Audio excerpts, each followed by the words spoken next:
नमस्कार, पेश है न्यूज रफ्तार से। उत्तर प्रदेश के बाराबंकी जिले के हैदरगढ़ क्षेत्र में पूर्वांचल एक्सप्रेसवे पर सोमवार सुबह दो बसों की टक्कर में 8 यात्रियों की मृत्यु हो गई, जबकि 16 अन्य घायल हो गए। अधिकारियों ने बताया है कि बिहार से दिल्ली जा रही दो बसों की हैदरगढ़ क्षेत्र में पूर्वांचल एक्सप्रेसवे पर स्थित थाना लोनिकटरा के नरेंद्रपुर मदरहा गांव के पास टक्कर हो जाने से 8 यात्रियों की मृत्यु हो गई, जबकि 16 लोगों के घायल होने की जानकारी मिली है। घटना की सूचना मिलते ही मौके पर पहुंची पुलिस ने घायलों को उपचार के लिए पास के ही सामुदायिक स्वास्थ्य केंद्र में भर्ती कराया। बताया जा रहा है कि बिहार से दिल्ली जा रही एक डबल डेकर बस ने एक अन्य डबल डेकर बस को पीछे से टक्कर मार दी थी। शिवसेना के उद्धव ठाकरे गुट ने महाराष्ट्र के मुख्यमंत्री एकनाथ शिंदे के नेतृत्व वाले धड़े की उसे असली शिवसेना के रूप में मान्यता देने की मांग वाली याचिका पर चुनाव आयोग की कार्यवाही के खिलाफ उच्चतम न्यायालय का रुख किया है। यह घटनाक्रम इसलिए अहम है क्योंकि चुनाव आयोग ने हाल ही में शिवसेना के दोनों प्रतिद्वंदी गुटों को पार्टी और उसके चुनाव चिन्ह पर अपने अपने दावों के समर्थन में 8 अगस्त तक दस्तावेज जमा कराने का निर्देश दिया था। ताजा अर्जी शिवसेना के महासचिव सुभाष देसाई की एक लंबित याचिका के साथ दायर की गई है। इसमें चुनाव आयोग को भी एक पक्ष बनाने के लिए शीर्ष अदालत की अनुमति मांगी गई है। दिल्ली के उपराज्यपाल वीके सक्सेना ने समूह एकाधिकार को बढ़ावा देने और शराब के लाइसेंस के लिए काली सूची में डाली गई कंपनियों का पक्ष लेने के आरोपों पर मुख्य सचिव से रिपोर्ट मांगी है। विधिवेत्ताओं, वकीलों और प्रबुद्ध नागरिकों के एक प्रतिष्ठित संगठन द्वारा की गई शिकायत के बाद 15 दिन के भीतर रिपोर्ट मांगी गई है। एक सूत्र ने बताया, उपराज्यपाल ने विधिवेत्ताओं, वकीलों और प्रबुद्ध नागरिकों के एक संगठन द्वारा दी गई शिकायत जांच और सत्यापन के लिए मुख्य सचिव को भेजी है और उनसे उन्हें और मुख्यमंत्री को एक पखवाड़े के भीतर रिपोर्ट सौंपने को कहा है। इस शिकायत में शराब के ठेकों के लाइसेंस देने में प्रथम दृष्टया गंभीर अनियमितताओं की बात कही गई है। उल्लेखनीय है कि उपराज्यपाल ने पिछले हफ्ते ही केजरीवाल सरकार की आबकारी नीति 2021-22 से संबंधित कथित अनियमितताओं की सीबीआई जांच की सिफारिश की थी। उत्तर प्रदेश के मुख्यमंत्री योगी आदित्यनाथ ने सोमवार को पश्चिमी उत्तर प्रदेश में हेलीकॉप्टर से कांवड़ यात्रा का निरीक्षण किया। इस दौरान उन्होंने कांवड़ियों पर फूल भी बरसाए। राज्य सरकार के एक प्रवक्ता ने बताया कि सोमवार को दिल्ली की 2 दिवसीय यात्रा से वापसी के दौरान मुख्यमंत्री ने हेलीकॉप्टर से पश्चिमी उत्तर प्रदेश में कांवड़ यात्रा का जायजा लिया और कांवड़ियों पर पुष्प वर्षा भी की। कोरोना महामारी के बाद यह पहला मौका है जब प्रदेश में कांवड़ यात्रा आयोजित की जा रही है। सड़कों पर शिव भक्तों का सैलाब उमड़ पड़ा है। कहीं विशाल झांकियां निकाली जा रही हैं तो कहीं योगी मोदी के मुखौटे पहने कांवड़िए मार्गों से गुजर रहे हैं।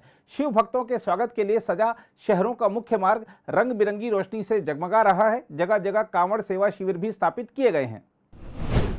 सीबीआई ने पश्चिम बंगाल में पिछले साल विधानसभा चुनाव के बाद मई में हुई हिंसा के दौरान एक व्यक्ति की हत्या के मामले में 7 लोगों को गिरफ्तार किया है।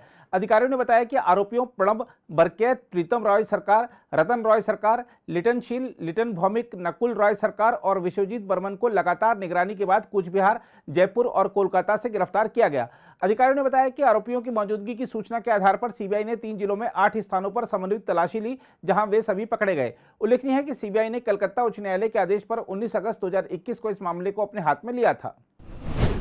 द्रौपदी मुर्मू ने राष्ट्रपति के रूप में अपने पहले संबोधन में जोहार के पारंपरिक आदिवासी अभिवादन के साथ शुरू कर प्रसिद्ध ओडिया संत और कवि भीम भोई को उद्धृत करते हुए समापन तक भारत की समृद्ध आदिवासी विरासत को रेखांकित किया।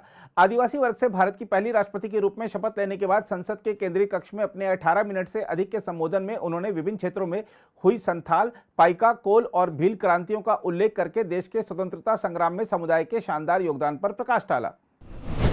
मेघालय के तुरा शहर में वेश्यालय चलाने के आरोपी बीजेपी के नेता बर्नार्ड एन मराग का बचाव करते हुए पार्टी ने दावा किया है कि उन्हें फंसाया गया है और उनके खिलाफ आरोप हटा दिए जाने चाहिए।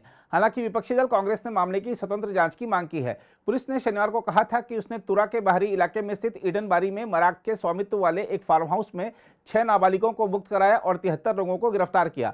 प्रदेश बीजेपी अध्यक्ष अर्नेस्ट मावरी ने एक बयान में कहा है कि मराग की जान को खतरा है। मावरी ने कहा, भाजपा ईडन बारी में की गई छापेमारी की निंदा करती है। बर्नार्ड मराग को फंसाया गया और बदनाम किया गया। ऐसा प्रतीत होता है कि वह राजनीतिक प्रतिशोध के शिकार हुए हैं। उन्होंने कहा कि मैं सरकार से मराग की रक्षा करने और उनके खिलाफ राजनीति से प्रेरित आरोपों को वापस लेने का अनुरोध करता हूं।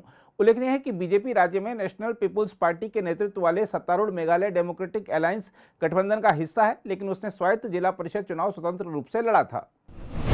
श्रीलंका के राष्ट्रपति सचिवालय में 107 दिनों के बाद सोमवार को कामकाज शुरू हो गया। उल्लेखनीय है कि देश में हो रहे सरकार विरोधी प्रदर्शनों के दौरान राष्ट्रपति सचिवालय के प्रवेश द्वार को प्रदर्शनकारियों ने 9 अप्रैल को बंद कर दिया था। इसके बाद 9 जुलाई को प्रदर्शनकारियों ने सचिवालय की इमारत में जबरन प्रवेश कर उस पर कब्जा कर लिया था। संकटग्रस्त राष्ट्र के नए राष्ट्रपति रानिल विक्रमसिंघे के आदेश पर पिछले शुक्रवार को पुलिस और सुरक्षा बलों ने छापेमारी की और प्रदर्शनकारियों को हटाकर इमारत को अपने कब्जे में ले लिया था। अधिकारियों के मुताबिक राष्ट्रपति सचिवालय को प्रदर्शनकारियों के कब्जे से छुड़ाने के बाद सोमवार को उसके कर्मचारियों के लिए खोल दिया गया।